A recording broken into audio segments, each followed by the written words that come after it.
Hello नमस्कार. तर याच्यामध्ये आपण थोडक्यात का असेना पण सिलेबस डिस्कस करणार आहोत आणि यानंतरच्या व्हिडिओमध्ये RRBचा सिलेबस डिस्कस करू. तर बघत राहा. हॅलो नमस्कार. हा अभ्यासक्रम दिलेला आहे तो 6 एप्रिल 2022 नुसार.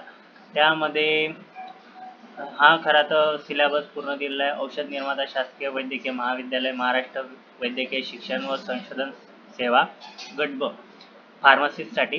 तर त्यानुसार बघितलं तर लेखी परीक्षा ही 100 गुणांची आणि मुलाखत 25 गुण असं दर्शवलेलं आहे. पण आणि प्रश्नसंख्या 100 आणि गुण 100, कालावधी 1 तास. तर आपण याच्यामधला फक्त सिलेबस बघूयात. त्यानंतर तुम्हाला काही प्रश्न असतील ते नक्कीच सॉल्व करण्याचा प्रयत्न करूया. तर सर्वात पहिला पार्ट दिला आहे यांनी, pharmaceutics dispensing and hospital pharmacy. याच्यामधला फॉर्म्युलेशन रिलेटेड पार्ट असतो. त्याच्यामध्ये टाईप्स म्हणजे तुम्ही पॅरेंट्रल, ओरल, लिक्विड म्हणजे जे काय असतील त्यानुसार IV हे सर्व डोसेज फॉर्म तुम्ही यामध्ये शिकलेच असणार. ते फक्त इथं डिस्क्राईब करायचे. पॅकेजिंग, लेबलिंग अँड स्टोरेज म्हणजे आपल्या कंपाऊंडची स्टोरेज स्टॅबिलिटी, नंतर शेल्फ लाईफ आणि various conventional and prolong release drug delivery system. तुम्ही नोवेल ड्रग डिलिव्हरी सिस्टीम हा जर विषय नक्कीच शिकला असणार. त्यात भरपूर सारे जे आता आधुनिक पद्धतीने न्यू रिलीज मेकॅनिझम किंवा काय असतील त्यानुसार क्लासिफिकेशन करून NDDS हा सेपरेट सब्जेक्ट आहे, ज्याच्यामध्ये की भरपूर साऱ्या नोवेल ड्रग डिलिव्हरी टेक्नॉलॉजी दिलेल्या आहेत, ज्याच्यामध्ये एक्सटेंडेड रिलीज, नंतर डर्मोजेट किंवा लेझर सेन्सिंग अशा विविध प्रकारच्या आहेत. त्याच्यानंतर per oral, parenteral administration, novel route of drug administration including pulmonary, nasal, ophthalmic, transdermal. Nasal आणि ऑप्थाल्मिक, तुम्ही ऑप्थाल्मिकवर कुसट्स बघितले असणार. ट्रान्सडर्मलमध्ये ट्रान्सडर्मल पॅचेस वगैरे. NDDS जर तुम्ही बघत असणार तर त्यामुळे तुम्हाला भरपूरशा गोष्टी या क्लिअर होऊन जातात. आणि नंतर कन्सेप्ट ऑफ ड्रग स्टॅबिलिटी आणि शेल्फ लाईफ. तर ड्रग स्टॅबिलिटी आणि शेल्फ लाईफ याचा तुम्ही जेव्हा एखादा प्रोडक्ट बनतो तर त्याची एक स्पेसिफिक शेल्फ लाईफ असते. तर शेल्फ लाईफ आणि हाफ लाईफ या दोघींचा तुम्ही एकदा डिफरन्स बघून घ्या. नंतर प्रिस्क्रिप्शन हा सर्वात मेन घटक आहे. ते GPAT असू दे, नायपर असू दे किंवा इतर फार्मा कॉम्पिटेटिव्ह एक्झाम असू दे, RRB असू दे किंवा MPSC ग्रुप बी फार्मासिस्ट. याच्यामध्ये प्रिस्क्रिप्शन रिलेटेड त्याच्या definition, various part of prescription, जसं की सुपरस्क्रिप्शन हे मिनिंग ऑफ रेसिपी असतो, subscription instruction to pharmacist, inscription medication prescribe केलेले असतं, सिग्ना म्हणजे डायरेक्शन टू पेशंट. तर नक्कीच. आणि तो सुपरस्क्रिप्शन म्हणजे काय हे कमेंटमध्ये नक्की सांगा. त्यानंतर त्याच्यामध्ये DPCO पण असते, ड्रग प्राईस कंट्रोल. त्याच्यानुसार पण तुम्ही control order as per regulatory requirement. Narcotic and psychotropic substances तुम्ही बघणार. फार्मास्युटिकल ज्युरिस्प्रुडन्स जर बघत असणार तर फार्मास्युटिकल ज्युरिस्प्रुडन्समध्ये सर्व ॲक्ट आणि त्यांचे स्पेसिफिकेशन स्पष्टपणे दिलेत. सो ते एकदा रिवाईज केले तर ओके राहील. त्यानंतर पोसोलॉजी आहे. पोसोलॉजीमध्ये मेनली हे डिस्क्राईब करतं की चाइल्ड डोस, अडल्ट डोस आणि तुमचं एक्झॅक्ट कॅल्क्युलेशन काय असणार आहे स्पेसिफिक त्या डोस रिलेटेड. सो त्याच्यामध्ये definition, factor affecting to dose selection, calculation of doses for paediatric and geriatric patient. तर पोसोलॉजीमध्ये मोस्ट ऑफ आपण बघितलेलं आहे की यंग्स रूल दिलेला आहे, नंतर क्लार्क्स फॉर्म्युला दिला आहे, फ्राईड रूल दिला आहे आणि body surface area. According to body surface area आपण कॅल्क्युलेट करतो, त्याची व्हॅल्यू ही वेगळी असते. आणि तुम्ही बाकी सर्व जर क्लार्क्स फॉर्म्युला किंवा डिलिंग फॉर्म्युला बघत असणार तर त्यात तुम्ही अडल्ट डोसच्या कम्पेअरमध्ये पेडियाट्रिक किंवा जेरियाट्रिक कसा कॅल्क्युलेट करणार तो फॉर्म्युला दिला आहे. तर ते साधारणतः 1 किंवा 2 क्वेश्चन, एकच क्वेश्चन मोस्टली भेटतो, फार रेअर केसमध्ये, पण तरी त्या जर फॉर्म्युला बघितलेला असला तर ओके. त्यानंतर study of various pharmacopoeias, monograph and various quality control taste.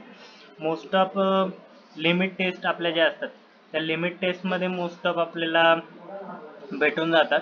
म्हणजे लिमिट टेस्ट आपल्या याच्यामध्ये आर्सेनिक, लीड, त्यानंतर भरपूर साऱ्या ज्या लिमिट टेस्ट आहे, लीड किंवा आर्सेनिकमध्ये ते गटजेट ॲपरेटस जे की यूज करतो आपण. म्हणजे अशा मोजके आपण स्टँडर्डाइज समजतो की हां याच्यावर मोस्ट ऑफ क्वेश्चन येतात. IP, USP, Indian pharmacopoeia, US pharmacopoeia, European pharmacopoeia किंवा ब्रिटिश फार्माकोपिया यांपैकी तुम्ही म्हणणार तर याच्यामध्ये IP, USP याच्यामध्ये स्पेसिफिक तुम्ही समजा डिझोल्युशन ॲपरेटस रिलेटेड बघत असणार तर IP मध्ये 1 नंबरचं डिझोल्युशन ॲपरेटस दिलेलं आहे ते पॅडलमध्ये आणि USP मध्ये बास्केट. सो त्यानुसार तुम्ही अभ्यास करा नक्की. मीही तुमच्यासारखा अभ्यास करत आहे. नक्कीच तुम्ही पास होणार, मला तर आनंदच असेल. पण मीही स्टार्ट केला आहे, सो सोबत करूयात म्हणून हा video.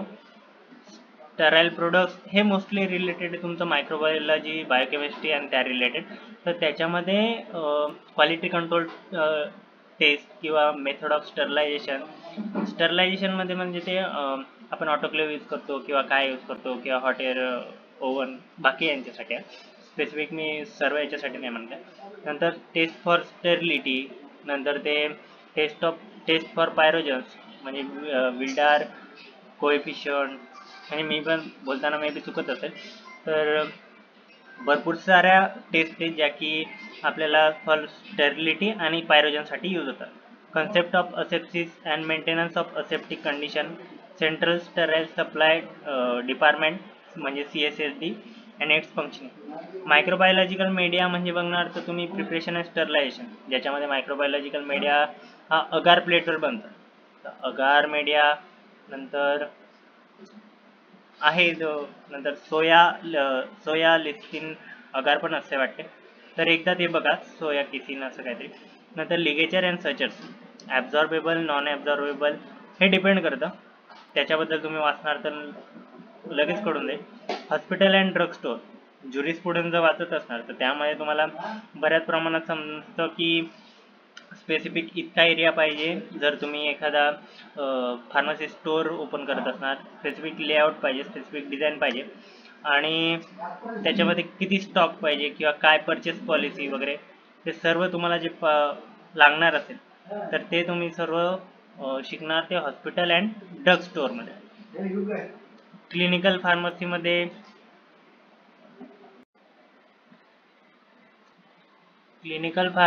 Drug and poison, dote, antidote यांच्याबद्दल मोस्ट ऑफ इन्फॉर्मेशन. कोलॉजी KD त्रिपाठी जर वाचत असणार तर त्यात भरपूरशा drug interaction, advance drug reaction, नंतर मॉनिटरिंग ऑफ ड्रग इंटरॅक्शन, नंतर त्यात बरेचसे शॉर्ट ॲब्रिव्हेशन दिले जे की तुम्ही जर एकदा वाचून ठरवली केले तर त्यानंतर पुन्हा बघण्याची गरज नसते. त्याच्यानंतर फार्मॅकोलॉजी अँड टॉक्झिकोलॉजी याच्यामध्ये मोस्ट ऑफ तुम्ही जर कोलॉजी नीट वाचत असणार KD त्रिपाठीमधून तर इतर काय बघण्याची गरज नाही वाटत.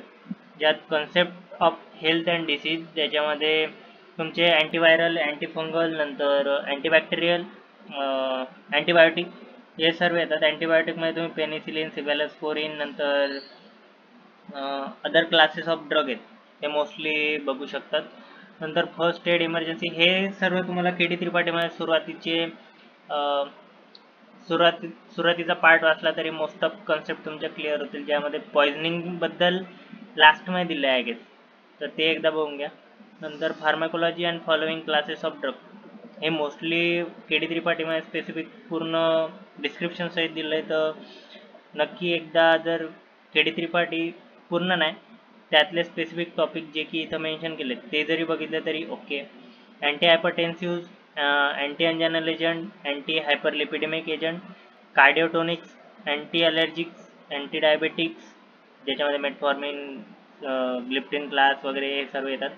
DPP-4 इनिबिटर्स, नंतर अँटीमायक्रोबियल अँड अँटीबायोटिक जसं काही म्हटलं पेनिसिलिन अँड सेफॅलोस्पोरिन. नंतर including the newer generation of antibiotics, Naveen mostly आपल्या क्लासिफिकेशनमध्ये जे KD त्रिपाठी जर तुमच्याकडे प्रिव्हियस एडिशन असतील तर त्यात न्यू जनरेशन ऑफ अँटीबायोटिक्स राहत नाही. तर तुम्ही ते ऑनलाईनही बघू शकता ज्यामध्ये की भरपूरशा प्रमाणात न्यूली ॲडेड जे अँटीबायोटिक्स आहे तेही क्लासिफाईड केलेलं असतं. अँटी अल्सर एजंट गॅस्ट्रोइंटेस्टायनल म्हणून जे क्लासिफिकेशन दिलं आहे त्यामध्ये पूर्ण तुम्ही गॅस्ट्रोइंटेस्टायनल ट्रॅकचे जे डिसीज किंवा इन्फेक्शन असेल त्याबद्दल पूर्ण माहिती तुम्हाला अँटी अल्सर एजंटमध्ये भेटून जाते. अँटासिड पण त्यातलाच भाग येतो. Anti HIV agent and anti depressant. तर यामध्ये anti-HIV एजंटमध्ये तुम्ही STD, सेक्शुअली ट्रान्समिटेड डिसीजेस किंवा प्रिव्हेन्शन अँड कंट्रोल हे सर्व मोस्टली KD त्रिपाठीमध्ये दिलं आहे.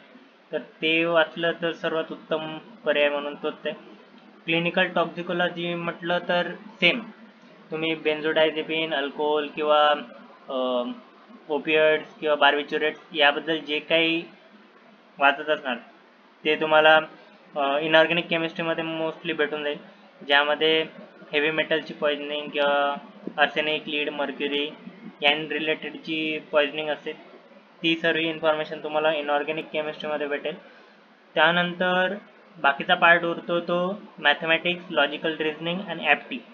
तर ॲप्टीमधले क्वेश्चन असतात जनरल नॉलेज, म्हणजे तुम्ही करंट अफेअर्समध्ये काय करणार आहे. तर नक्कीच ट्राय करा की जनरल नॉलेजमध्ये जे करंटली चाललं आहे जसं की लोकसत्ता म्हणा किंवा इयर बुक म्हणून असते, ते इयर बुकमध्ये तुम्हाला मोस्ट ऑफ करंट अफेअर्सचे सर्व चालू घडामोडी भेटून जातात किंवा चालू घडामोडीवर छान असं पुस्तक आहे. नक्कीच ते नेक्स्ट व्हिडिओमध्ये सांगतो. तर तोपर्यंत अभ्यास करत राहा. नक्कीच तुम्ही पण यशस्वी व्हाल. थँक्यू. नक्कीच व्हिडिओ आवडला असेल तर सबस्क्राईब करा आणि पुढील व्हिडिओसाठी सबस्क्राईब करून ठेवा. धन्यवाद.